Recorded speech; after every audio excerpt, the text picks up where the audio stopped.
We're just okay, and we play some Movies. games. We're just okay. Movie gamers. watchers. Welcome, everyone, to another episode of Just Okay Movies. I'm your host, Bird Box Biggie Size, and I'm joined by... Crazy Fish Fingers Mandai 305. I'm sure you guys don't know who this person is. Actually, you might, because we talked about you not too many episodes back. This is my littlest sister, Mandy. She had sent a question about why Star Wars sucked, the first one, and we ripped her a new one. So this is her. So now you can rip her a new one too. Send us a message and we'll talk about it. But Mandy, how you doing? I'm doing good. How are you? I'm doing okay. As you could tell, Guido couldn't make it. He was doing preparations for episode 300 of Just Okay Gamers, so he had a lot to handle, understandably so. So I was like, I'll have Mandy come on and we'll talk about this little film called Bird Box. But before that, Mandy, have you watched anything else recently? Well, I've been watching a lot of shows lately. I've finished at least 3 series in this past month. So I've watched... Jesus. Yeah, I finished Daredevil, Umbrella Academy, The Order, and I'm now working on the originals. Oh, interesting. Now, Umbrella Academy, I've heard that one, I've heard mixed opinions on it. Can you tell me, what is it and how was it? Well, it's about these, like, they're not siblings, but they were all born on the same day, and they all have these different superpowers, and they were adopted by this crazy rich man, and they were raised with their powers. And it was pretty good. I liked it. I mean, it was interesting, and it was like a different aspect because you would think that it was about their lives, but it's about them trying to stop the apocalypse. And so it was just really interesting to see how they use their powers and their different personalities working together. Interesting. So it was about stopping the apocalypse. That was like the overarching storyline. Oh, Yes. That's kind of neat. You see, just looking at it, I kind of got the feeling it was just going to be a lot of like banter. Like there wasn't really a plot to it. I just saw little bits and pieces, but I kind of like that it has that kind of story arc to it. That's kind of interesting. Yeah, surprisingly, and they stick to that arc really well. I mean, you would think it'd be about just their lives because they're coming back together after their father dies. But no, they go straight into what the problem is and they stick to it until the end with a few twists and turns. It's really good. Nice, very nice. Well, I haven't really watched much other than our topic for today. The only other movie I watched recently was the sequel to the Lego movie. It's a monstrosity of a title. I think Lego Movie 2, the sequel. There may be another part to it. I don't remember. It's like telling the same joke twice. It's just not as good the second time. Or even if you kind of beef it up a bit more, like add a little extra to it, it's still the same joke. And that's just what the Lego movie feels like. Like if you've seen the first one, the whole thing's about these Lego characters are having to deal with this situation, but all these terms and stuff they have are about real items in the real world. And ultimately at the very end, you can kind of see the real world's been playing around with their story. It's really fun. It's a blast to watch. I really love the first one, but they just do the same thing for the second one, almost beat for beat. And it's just like, it was fun at first. Why did we need this other than just to make some money? And I just didn't like it. Just didn't have that heart to it. It was a good one-off film. Didn't need a sequel that's basically the same thing, which is kind of what sequels have turned into mostly. Yeah, I can definitely see how you say it's the same joke because it is a lot of repeating themes. But I do like how they did add that last ending part where the main bad guy is actually him as well. And so I thought that was kind of interesting, though. That's true. That was kind of cool. It was fine. If you like the first one, you'll probably like the second one. I was hoping maybe they would do a bit more with it, and they did okay, but still, for me, it's hard to top the first one just because it was so unique and charming and interesting. But check it out if you want to, if you're really wanting some more of that Lego action. But enough about all that. Let's get to our film, and it's one I've been very excited to talk about. and it's called Bird Box. This film was a darling, I would say. See, when it came out December 21st, so that was a perfect time for this movie to come out. Kind of the lull of the movie time. Not a lot of films coming out during Christmas, and this one came out on Netflix while everyone's hanging out at home. So it's just perfect timing. Everyone was memeing this film to death. Mhm. And I really didn't have much of an interest in watching it because I'm not a big Sandra Bullock fan. Like, she's okay. I like her okay. She's pretty and she's a good actress, but just not really a big fan of her. And having to see her just yell and scream through a post-apocalyptic film, I just didn't know. No, thank you. No, thank you, sir. But I've got to say, pretty good. Pretty good. So the overall story, and it's actually a very, very simplistic story. So this synopsis will go back quick. You basically have two stories going on, but they're connected. And I'll call them A story and B story just to try to keep things as simplistic as possible. A story is her, and this is how the film starts, talking with two little kids that they are about to go on a journey, and it is life or death because they're going to be in a boat going down a river, which will get rough later down the line, while blindfolded. And there's going to be dangers and things they're going to encounter, and they have to listen to her no matter what. No questioning, or else they will all die. So that's A story. B story is Sandra Bullock living life before this event occurs and all the events that happen to get to the point where story A starts. So you're jumping between basically the after and the before. And that's kind of cool. And not a lot of films can do that effectively. I will say this film did it pretty well. How do you agree? I definitely agreed. Did you notice that whenever they would jump to story A, they would show like a different part? Like, especially for example, where you see the crazy guy that comes out and attacks them at the boat, and then they explain why he was there when they go back to story B. Right. No, I totally agree with that. I think that was one of the points that was very interesting. So the overall arc of the story is the end of the world has come, and we don't really know what is happening. During the story B segment, before the story A part happens, I should have switched those around. A should come before B, but I have it going backwards. They are seeing on TV that people are just going crazy over in, I think it's Russia, and they're just like, it's Russia. Of course they're going crazy. It sucks over there. But then it happens in the US, and people are just killing themselves. They're just going crazy and either murdering themselves or running around like crazy people. It's just insane. And we don't really know why.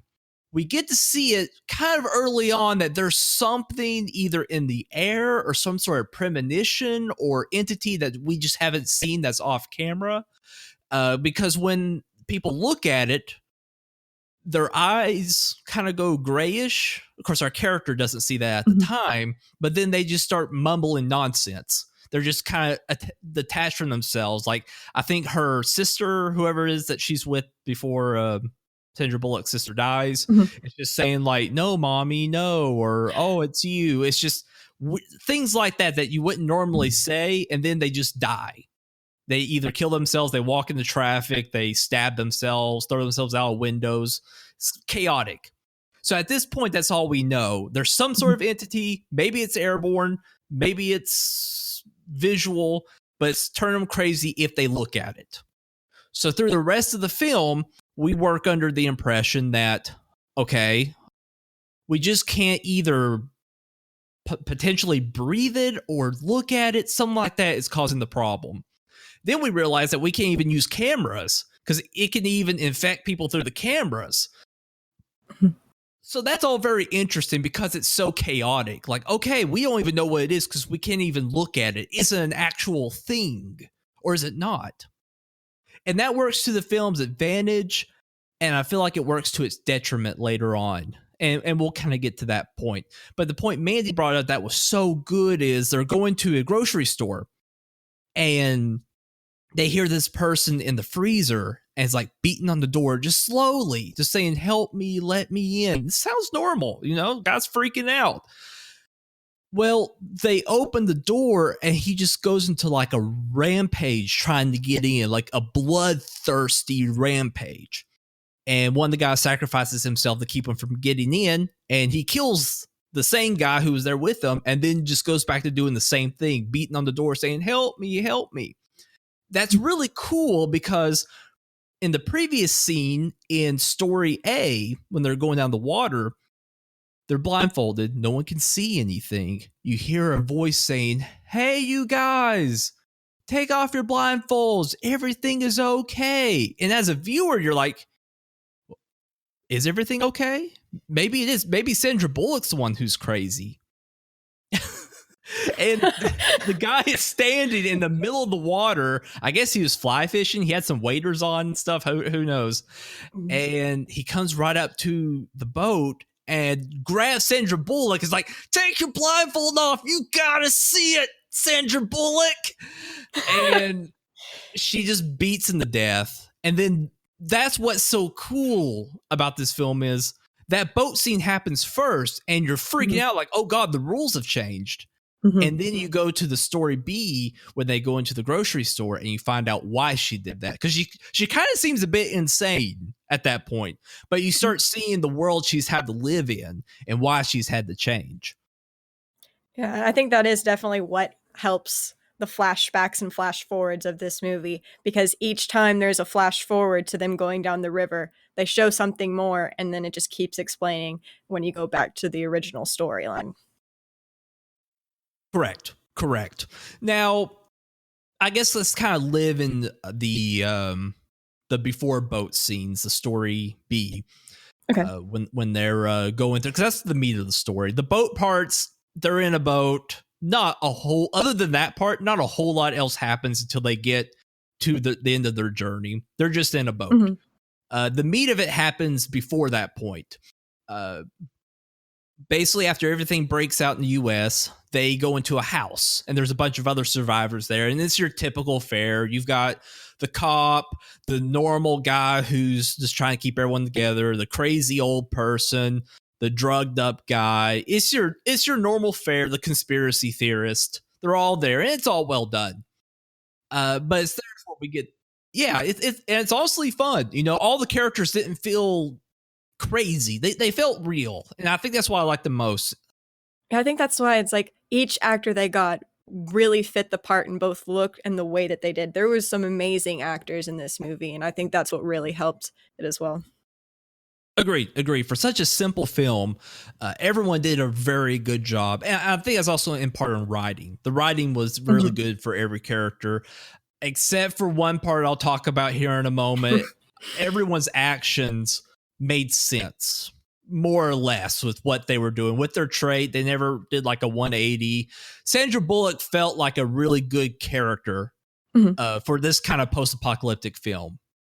And just because even at the very beginning, she's sort of heartless-ish, and she kind of goes through an arc with the kids that she starts kind of gaining a heart and caring for other people other than herself. It's not too heavy, but it's there, and it's kind of nice. I like that a lot. Well, Sandra Bullock just plays that type of character so well. Like, I love Sandra Bullock, but she plays that character very many times. Like, if you've seen her in The Proposal or in Miss Congeniality, she starts out as that person that is really hardcore and then slowly becomes very lovable at the end. Yeah, that's a good point. That's a really good point. She really does. So during the time they're in the house, she falls in love with this guy. And at the time, I forgot to even mention it. She's pregnant at this time. And there's another lady inside the house as well that's pregnant. And Russell, she that's a falls in huge love. part of the story. I know it is a big part of the film. I'm sorry. I kind of forgot about that part. Because really, it doesn't really add to the story until probably over halfway. She's just pregnant. So it's just kind of a side thing, but you'll see why it's important, and you've probably already figured out why it's important. But anyways, she falls in love with this guy, and after everyone else is basically gone for various reasons, the woman who had who was also pregnant, she dies after giving birth. So now they've got 2 kids and they're in this house all by themselves and they're trying to find ways to survive. And what's happening is all of this people who have not looked at the whatever it is are scattered. But the people who have looked and didn't kill themselves are roaming the streets. And their main task is to find those who have not looked yet and basically rip their blindfolds off and make them look, become converted. They've been, instead of killing themselves, they've been entranced by whatever this is, and they're working on its behalf, almost indoctrinated. Mm-hmm. They're able to drive, they're able to shoot, they're able to do all these things like a normal human would, but their driving force is to make other people the same way they are or kill them. Well, I think it's because, like, they say also in the movie that what they think that the people see is something that is the most terrifying thing they've ever seen or the saddest thing they've ever seen. That's why you see the sister and she's like, oh my God, what is that? But then you see the other woman who tries to save Sandra Bullock and she says, don't leave me, Mom. But the crazy people, to them, they don't, like, because they are crazy, they don't think it's sad or scary. They think it's beautiful. And that's why they're trying to get the other people to look, because they want them to see the beauty like they do. That's interesting. I didn't make that connection, but that makes a lot of sense. And it's fascinating too. It's a lot of fun and it makes you really hate them, especially what happens next. Her husband dies when they're trying to get onto the boat. No, I'm sorry. They're not trying to get onto the boat. Excuse me. They were at a house just scavenging, but then they get found out by a group of people who had been driving around for some of the movie. They've been trying to avoid them. And the dad character, you could say, ends up killing them and then kills himself because in order to fight them, he had to take his blindfold off. And that just drives Sandra Bullock into a tizzy. She's just completely heartbroken because she has basically lost everything she's had to this thing. And now she has 2 kids she has to take care of. She hasn't even given them names because she's so, I guess, becoming detached from humanity and having to make them be ready to handle what's out there because it's not happy times anymore. It's just really sad. So she just calls them boy and girl. There's one boy and one girl. The boy is hers and the girl is the other lady's who killed herself. So then that's when A begins. And they're going down the water. So as I said, not much happens until they get to the point where there are rapids. And we're told this from, they have what would you call it? It's not really a 2-way radio. It's just like one of those, what do you call it? Like a CB radio kind of thing. And because they're hearing a message from someone further down the way that it's a shelter there for people who haven't gone crazy. They've got food. There's people there. Come down there if they can, but it's a long journey and the fastest way is by boat and safest, sadly. So that's why they're going down the boat. But the bad part is there's a rapids and he basically says you're not going to make it down the rapids unless you take your blindfold off, which we've seen in this film. If you have your blindfold off for more than maybe 10 seconds, you're gone. So she constantly is telling these kids someone's going to have to take their blindfold off. And the little boy keeps saying, I'll do it. And she keeps going, no, I'll decide who takes their blindfold off. I'll do it, like a crazy person. And she's kind of being crazy at this point, but you realize later, right when they're about to get there, she is considering allowing the little girl to take her blindfold off and navigate them just because that's not her little girl. And I think she also kind of resents the other lady for taking her blindfold off or something like that. I don't know. This is where the movie gets kind of shitty.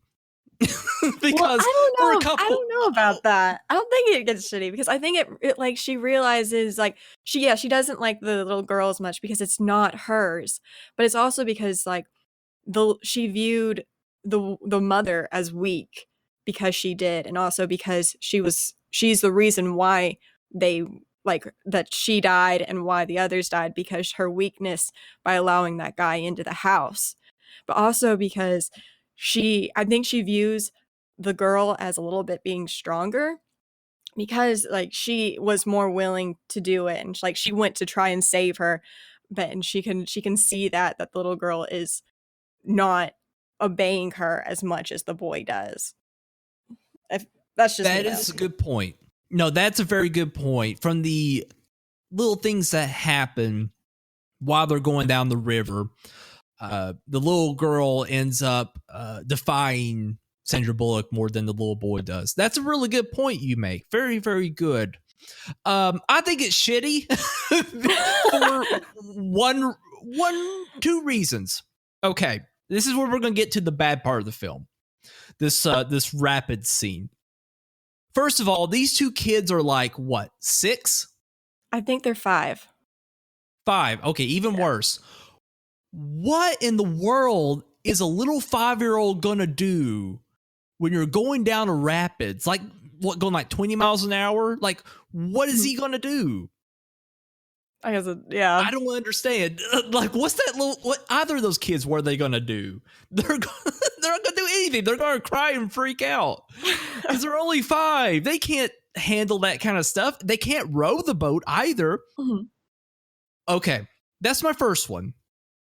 My second issue is, why didn't they just park the boat on the water and walk down on the rapids part? Why Well, not just do that? They can't see, so like they would be either having to go through the water where it's straight and takes them straight, or they could be going way off path if they go on land because they don't know which direction to head in, and it's hard to follow a river when you're blindfolded. No, bullshit. That It's a is river. not It's only bullshit. going Russell, I want you to go walk down a trail and tell me where you go blindfolded.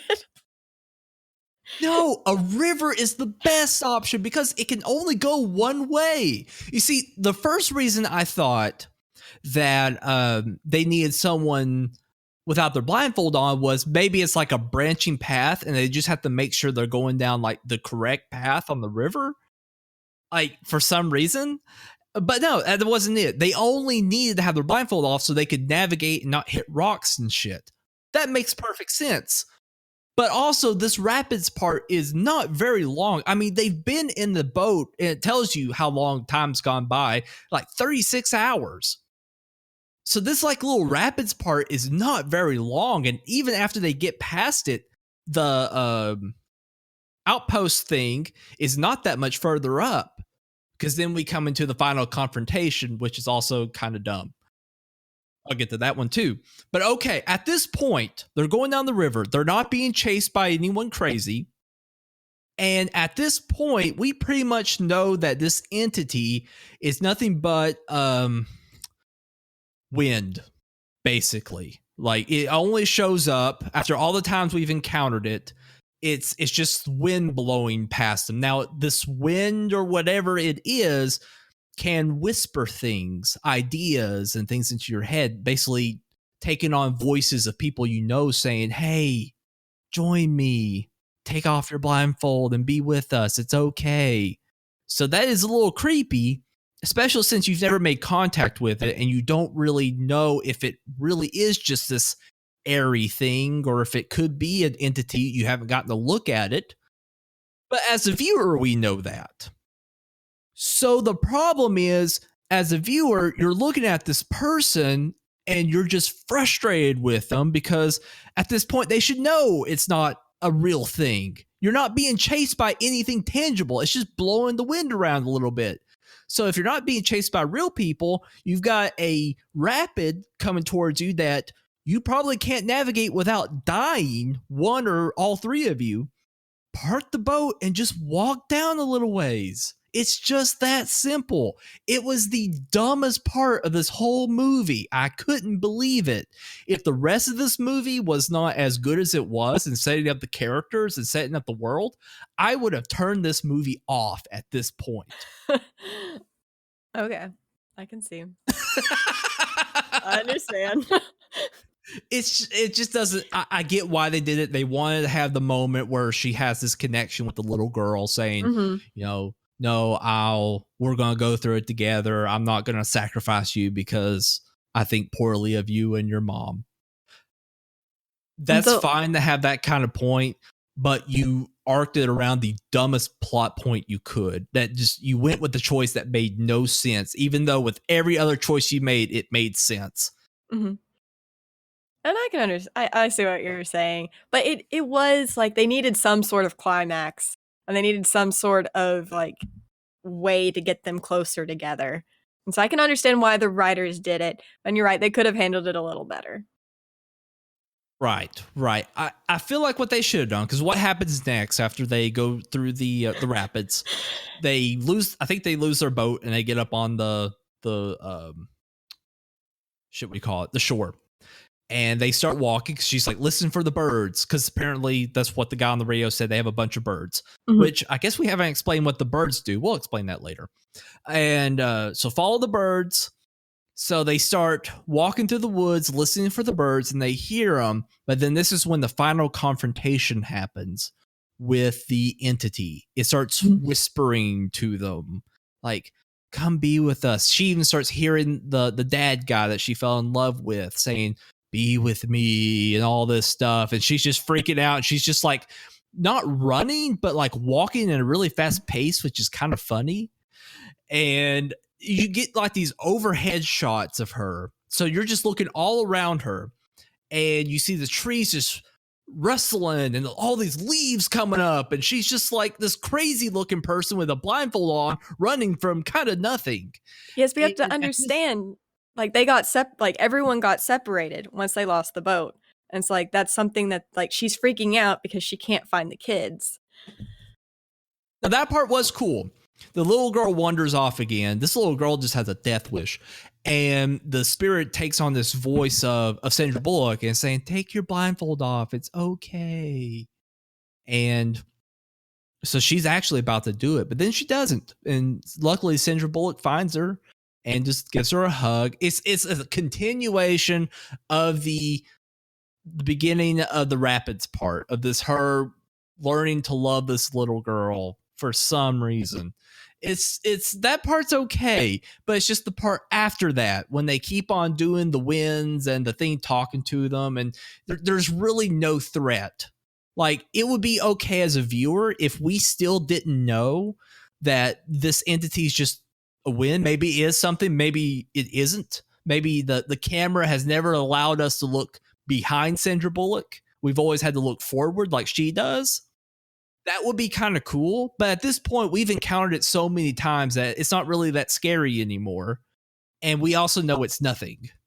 It's just air mixed with, or maybe it's some sort of ghost, but it can't like actually harm you.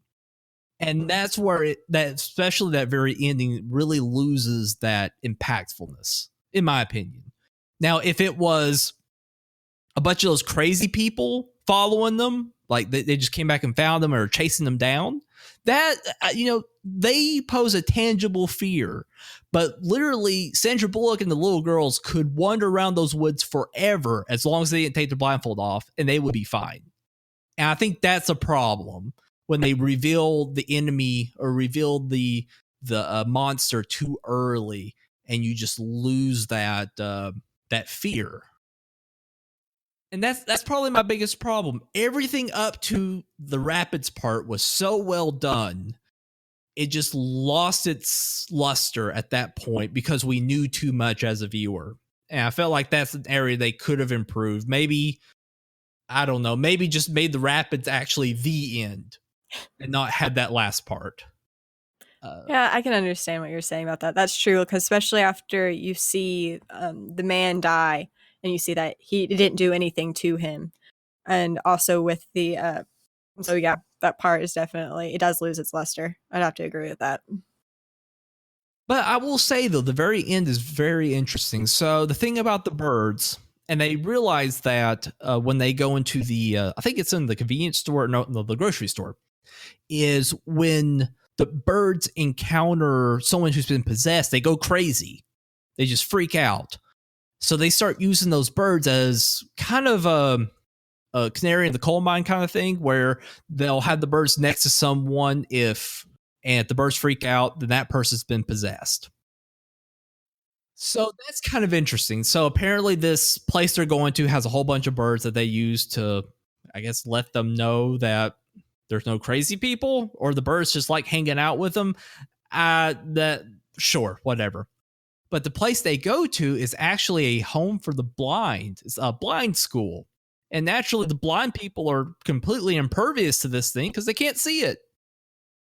I thought that was pretty clever. And it shows that blind people are going to outlast us in the apocalypse if this happens.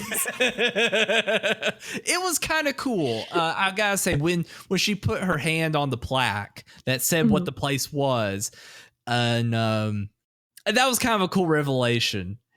So, the ending was kind of, the little girls talk to this person. They're like, you want to go play with some other kids? And they're like, yeah. And she gives them some shitty names. I don't remember what they are. Well, she gives the name of the mom to the daughter. And I thought that was sweet. And I can't remember what she called the boy. Was it Jack? I think Tom, the name of the dude. Okay. Yeah, I think you're right. Shitty names. Well, yeah. Send them on their way. Hey, no. Hey. What made Megan mad was she was like, that's not the name the mom wanted. The mom wanted to name the little girl Cinderella so she could call her Ella.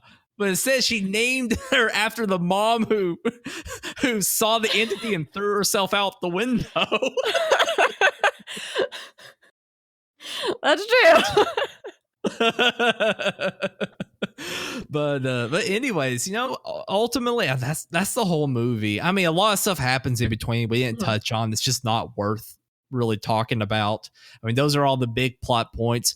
It's a fun, simple film. It's nothing crazy and nothing you've never seen before, but it's executed very well. Okay, I have 2 questions I want to ask you about this. And I don't know if you have more to talk about, but here's 2 questions I had. What were your favorite death scenes? Because that's one thing about this movie that I absolutely thought was great. Because even though I'd seen it when it first came out, and like I thought, okay, some of these are pretty gruesome, they still got me after I watched it this morning to just refresh. Some of these like scenes just creeped me out, and I just couldn't handle some of them. The worst death scenes. The one where he kills John Malkovich was kind of scary. The old guy, where he takes those, I think it's scissors. The scissors, yeah, straight to his sternum. That was rough. That was really rough. The old lady, when she takes the scissors, those scissors are used a lot in this scene, and she stabs herself in the neck. That was really sad. I don't know if that was so much it grossed me out. It just kind of made me sad because these characters I'm talking about is when the person is brought into the house and he ends up indoctrinating himself because he's crazy and starts killing everybody. And it was just sad because you got to know these characters. They weren't anything insane or well, like really well written or anything. They just felt real. And that's what was really nice about them.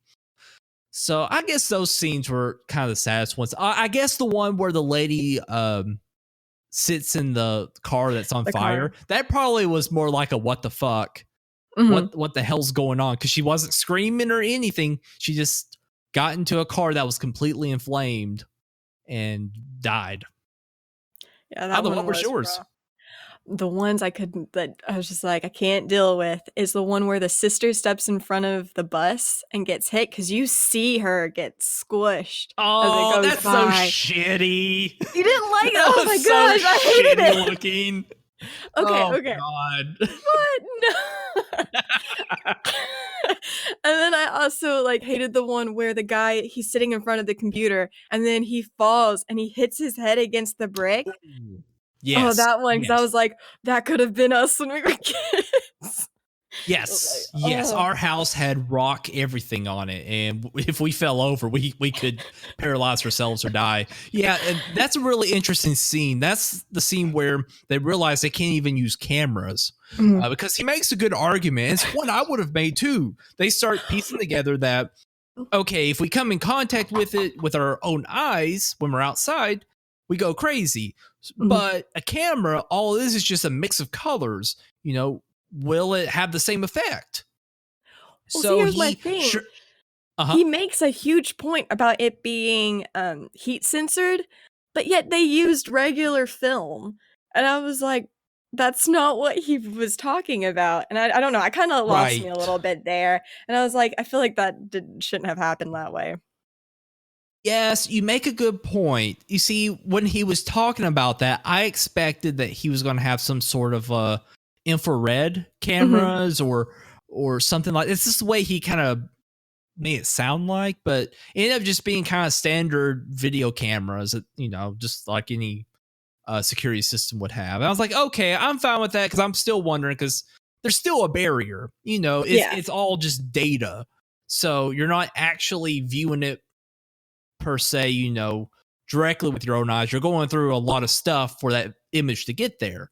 Just Mhm. like taking a picture. It's just a string of pictures.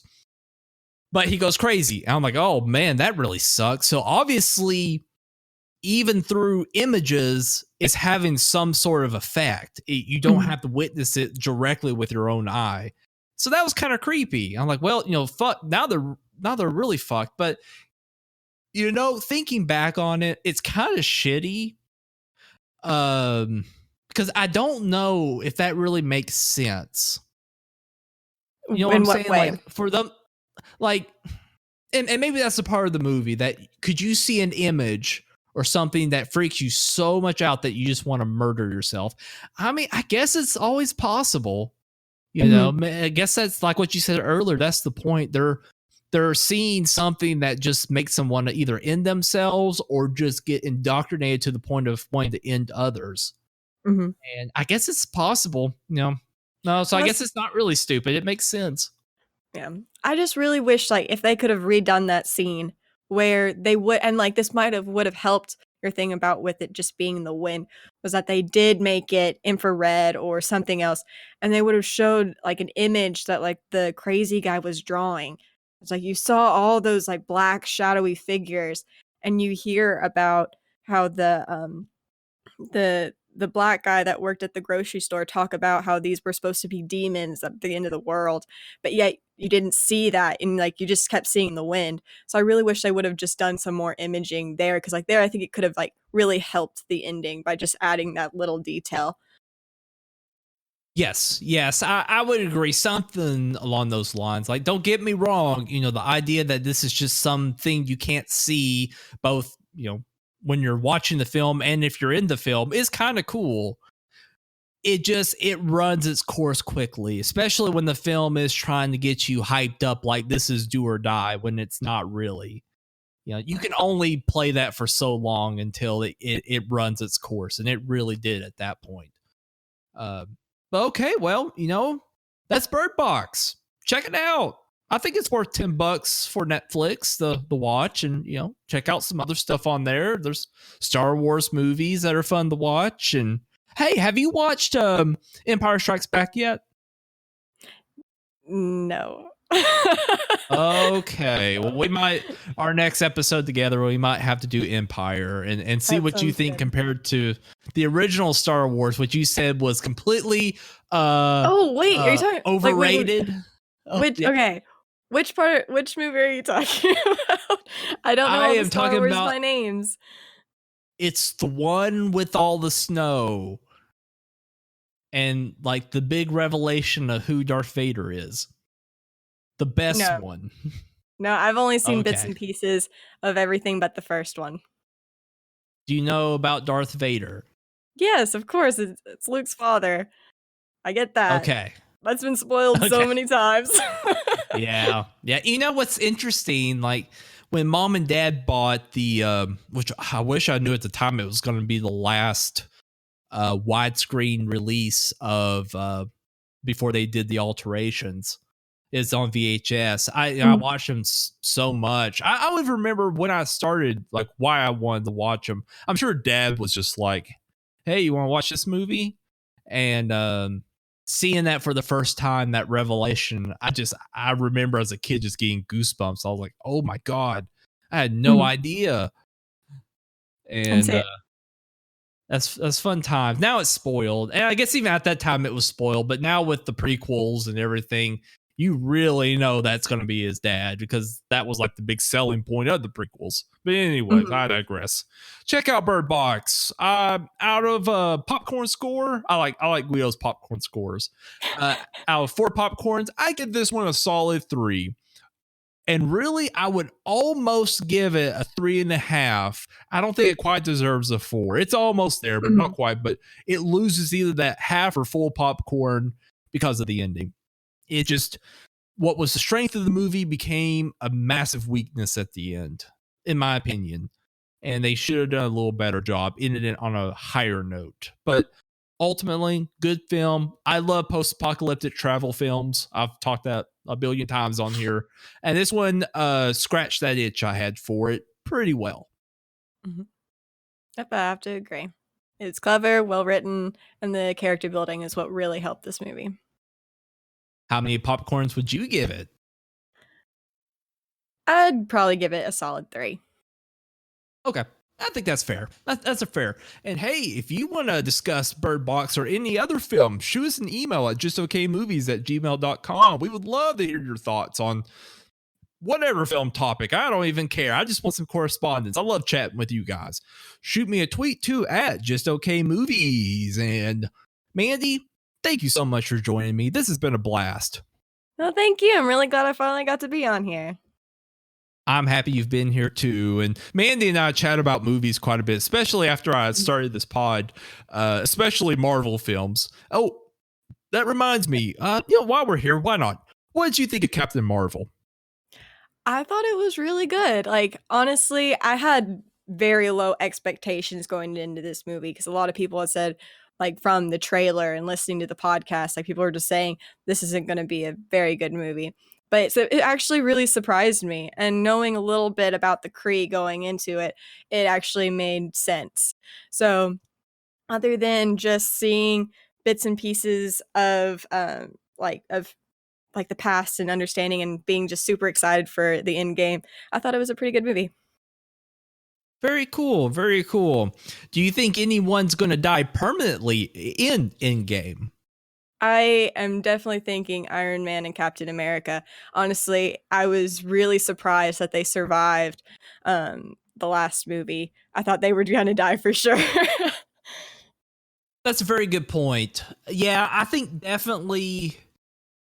Oh, I don't know. I'm kind of on the fence on Iron Man. I could see him not dying but going away.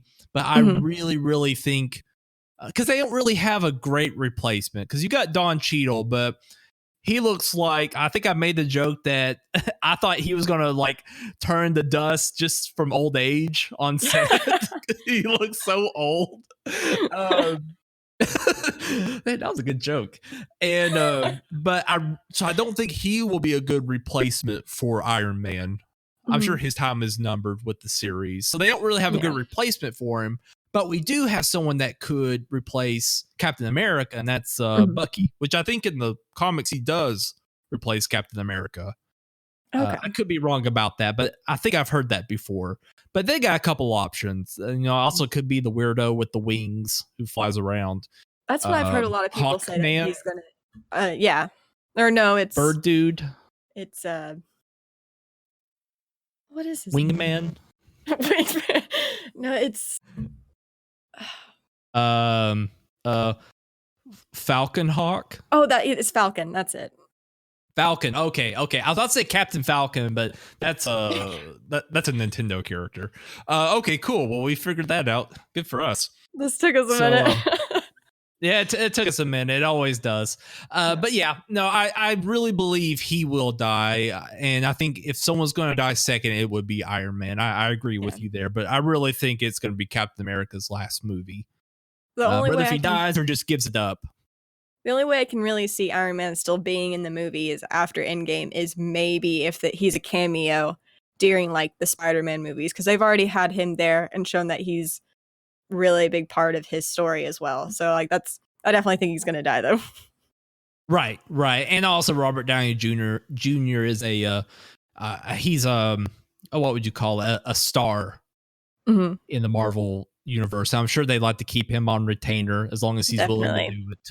You know, and I'm sure he won't turn down a paycheck. So yeah, very good, very good. Well, we are very excited for that to come in. It's coming up very quickly, but we got a couple of films coming up we're going to review before that one. Next week, we will be hitting you guys up with a little film called Us. I'm very excited to talk about it. So you all take care. Have a great rest of your week. See you later. You can say bye, Mandy. Bye.